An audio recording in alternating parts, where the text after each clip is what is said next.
Bardo is finally out in the world on Netflix, exactly the way that Alejandro Gonzalez Inarritu does not want you to see it.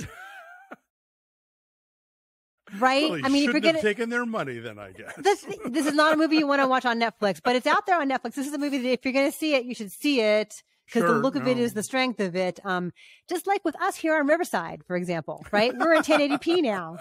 I'm getting so good at this, Alonso. Your segues are just so smooth. Seamless. Yes. Riverside, we are in 1080p for you here, and you can use Riverside for social media, for YouTube, for podcasts. It's really easy to record and edit in Riverside. You can do it horizontally. You can do it vertically. You can take pieces of stuff and make them smaller little pieces and put them someplace else. Anyway, it's awesome. And we've got a code for you, Breakfast15, to take 15% off of your Riverside subscription. To go check them out. Now is a great time. But first, Bardo, Alonso, please tell us about this movie.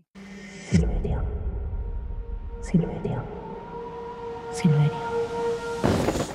Ya levántate, Silverio. Daniel Gimenez Cacho, who looks a lot like Alejandro Gonzalez Inarritu, stars. Coincidence? Right. As Silverio, he is a Mexican journalist and documentary filmmaker who is acclaimed in both Mexico and the United States, but also kind of subsequently feels like he is no longer at home in either. Much of the film is about sort of his idea of his own identity and his quest for his own identity and that of his children and how they kind of play into things.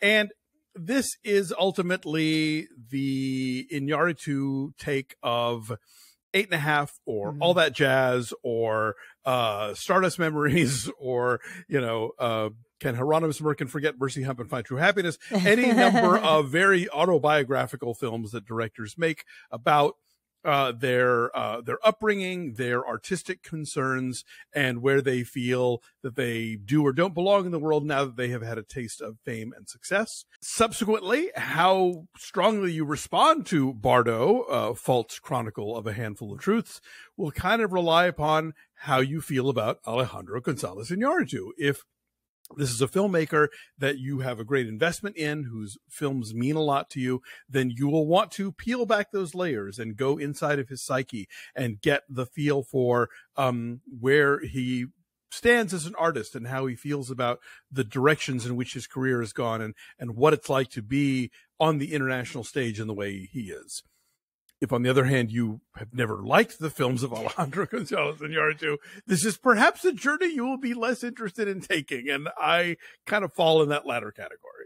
But is there a way to engage with it purely on a visual level, purely as like a symphony of imagery and like magical realism, and just go with it on its journey without even knowing or caring that it carries so much personal weight for Inarritu?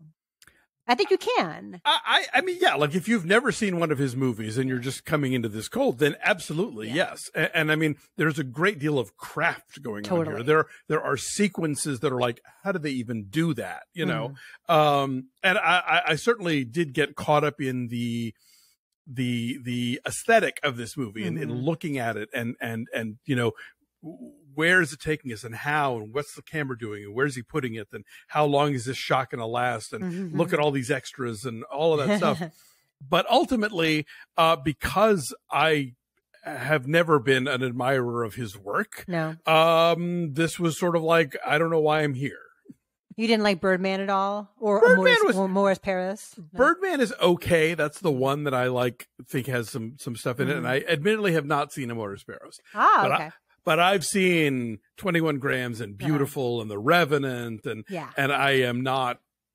I'm not into what The Rock is cooking in this case. So I was quite frequently dazzled by the visuals. It's funny, we have the Avatar sequel coming out this week, and they're kind of similar in that they are really overlong and overstuffed and are full of ideas and kind of meandering and saggy in the middle. But ultimately, there's so much craft and so much like virtuosity in the filmmaking that it kind of won me over. Like moment to moment, I'm going, oh my God, where are we going with this? It gets really meta in that it has this elliptical structure. And then as we go along, characters are commenting on stuff we saw in the beginning as if that is a film.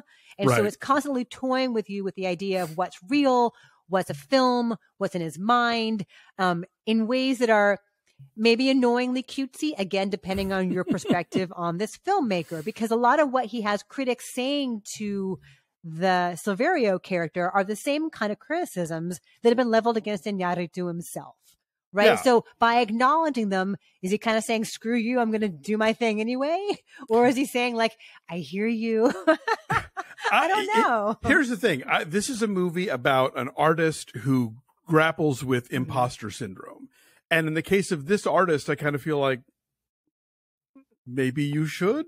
I don't know. You know, maybe he doesn't, though, when he's thumbing his nose at people. Also that. Yes, I don't know. I couldn't say for sure either way. But all I know is, since I don't respect his craft as a filmmaker based on most of his filmography that I've seen, I was less concerned with the way that he grapples with the filmmaking process. But I will say that along the way, yes, he does treat us to some really lush ambience and some very ambitious sort of technical choices. Yeah, I mean, the magical realism of it all gets really oppressive. I mean, it can be too much from moment to moment. And I'm fine with being disoriented. I really am.